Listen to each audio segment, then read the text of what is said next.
আজি আমাৰ দিনত বহু সময়ত সৰকাৰি চাকৰি আমি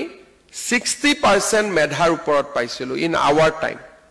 বাট যেতিয়া আমাৰ নেক্সট পাঁচটা বেটছ আহিলে লাহে লাহে অসমত পৰিৱৰ্তন হল যে টকা পইচা নিদিলে আমি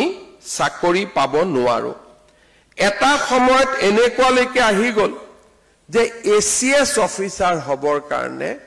1 কোটি টকা ঘোষ দিব লাগে 1 crore and these are recorded evidence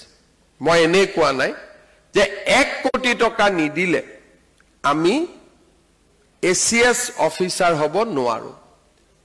চতুৰ্থ শ্ৰেণী চাকৰিৰ কাৰণে 5 লাখ শিক্ষক আদিৰ কাৰণে 12 লাখ 15 লাখ এই ধৰণে এটা বজাৰত অঘোষিত ৰেড কাৰ্ড চলিছিল আজি আমাৰ যোৱা 5 বছৰত 1.5 লাখ চাকৰি হৈছে আৰু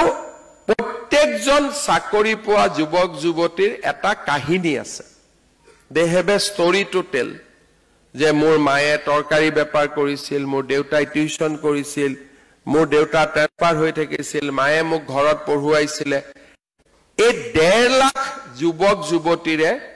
এটা ষ্টৰী আছে যেটো তেওঁলোকে নতুন প্ৰজন্মক কব বিচাৰে